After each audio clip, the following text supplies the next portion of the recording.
हम पार्टी के राष्ट्रीय अध्यक्ष जीतन राम मांझी भी अपने बयानों से पलटने के बारे में जाने जाते हैं। आपको याद होगा जब उत्तर प्रदेश का विधानसभा चुनाव चल रहा था, उस वक्त किस तरीके से ये धमकी दे रहे थे कि हमारे 4 विधायक से बिहार में एनडीए की सरकार चल रही है, अगर ज्यादा किया तो सरकार गिरा देंगे। उसके बाद लगातार मुकेश सहनी जो लगातार बीजेपी पर आक्रमण कर रहे थे, उनसे भी कई दफे उत्तर प्रदेश विधानसभा चुनाव के दौरान बिहार में मुकेश सहनी और जीतन राम मांझी की मुलाकात हुई, जबकि लगातार बीजेपी और मुकेश सहनी के बीच में सियासी बयानबाजी हो रही थी। वहीं ब्राह्मणों को लेकर आपत्तिजनक शब्द का इस्तेमाल किया था और वो सीधे तौर पर बीजेपी के वोट बैंक पर हमला था। लेकिन अब जीतन राम मांझी ने मौके की नजाकत को देखते हुए पाला बदल लिया है। बता दें कि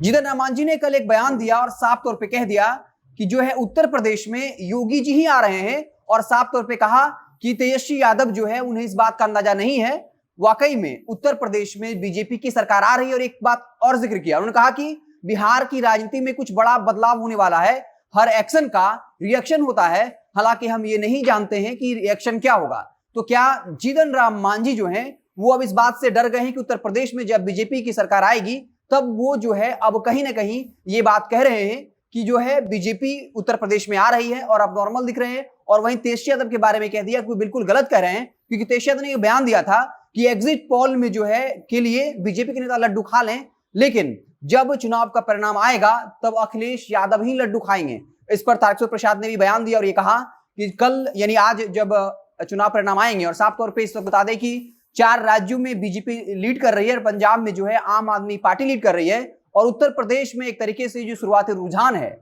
उसमें बीजेपी को लगभग बहुमत जो है मिल चुका है। तो साफ तौर पे कल जीतन राम मांझी ने इस बात को लेकर इशारा कर दिया था कि जब लोग हारने लगते हैं तब ईवीएम को दोष देते हैं। अखिलेश यादव पर तंज किया था और सबसे बड़ी बात ये कहा था कि बिहार की राजनीति में एक बड़ा बदलाव होने वाला है, क्योंकि हर एक्शन का रिएक्शन होता है। आखिर जीतन राम मांझी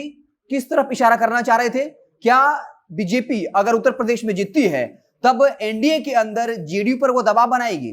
क्या, या इस तरफ वो इशारा कर रहे हैं कि मुकेश सहनी के साथ बड़ा खेला होगा, क्योंकि लगातार उत्तर प्रदेश में मुकेश सहनी बीजेपी पर हमला करते रहे और यह साफ तौर पे कह दिया कि मुझे मंत्री पद का लालच नहीं है, मेरा एक ही मकसद है निषादों को आरक्षण दिलवाना। तो क्या जिस तरीके से बीजेपी के प्रदेश अध्यक्ष मुजफ्फरपुर से सांसद अजय निषाद ये दावा करते रहे हैं कि अगर उत्तर प्रदेश में बीजेपी की सरकार हमारी जीतती है और जो जीतेंगे ही, तो 20 जो मार्च है उससे पहले मुकेश सहनी का हिसाब किताब हो जाएगा। आखिर किस बात को लेकर जीतन राम मांझी ने यह साफ कहा कि बिहार की राजनीति में एक बड़ा बदलाव होने वाला है और हर एक्शन का रिएक्शन होता है, लेकिन क्या रिएक्शन होगा ये मुझे नहीं पता है। तो क्या जीतन राम मांझी ने अपना पाला बदल लिया है? जो उत्तर प्रदेश विधानसभा चुनाव के दरमियान बीजेपी को जहां तक हो सकता था उसको हार्म करने की कोशिश की, लेकिन अब वो पाला उन्होंने बदल लिया है और ये कह दिया कि उत्तर प्रदेश में तो योगी जी ही आ रहे हैं। तेजस्वी यादव को गलत बता दिया और ये कहा कि अखिलेश यादव को इस बात का अनुमान हो चुका है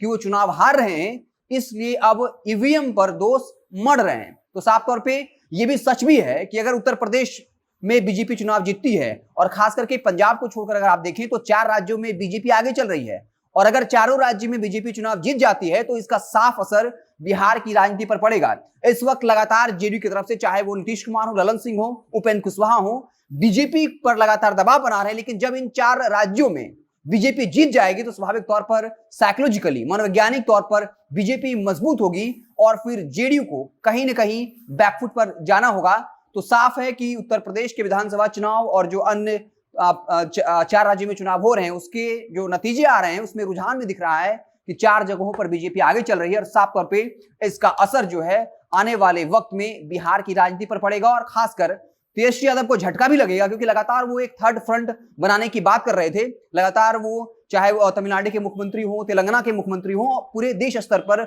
जो है वो थर्ड मोर्चा बनाने की कोशिश में लगे हुए थे और इसको भी एक बड़ा झटका लगने वाला है, क्योंकि ये कहा जा रहा था कि अगर उत्तर प्रदेश में बीजेपी हारती है तब आने वाले 2024 के लोकसभा चुनाव में बीजेपी को हराने के लिए तीसरा मोर्चे का गठन होता। लेकिन जिस तरीके से चुनावी रुझान आ रहे हैं उससे कहीं ना कहीं विपक्षी पार्टियों को एक गहरा धक्का और सदमा लगने वाला है। हालांकि नजर इस पर बनी रहेगी कि जब उत्तर प्रदेश और अन्य राज्यों का चुनाव परिणाम आता है तो वाकई में बिहार की सियासत में क्या क्या बदलाव होता है। मांझी जी ने भी हिंट कर दिया है कि बिहार की राजनीति में एक बहुत बड़ा बदलाव होने वाला है, क्योंकि हर एक्शन का रिएक्शन होता है, लेकिन क्या रिएक्शन होगा ये हम नहीं जानते हैं। तो आप देखते रहे जनता जंक्शन, जैसे ही कोई और बड़ी खबर आएगी, कुछ नया पॉलिटिकल डेवलपमेंट होगा, कुछ नई सियासी बयानबाजियां होंगी तो हम उसे आपको लगातार रूबरू कराते रहेंगे। बहुत बहुत धन्यवाद।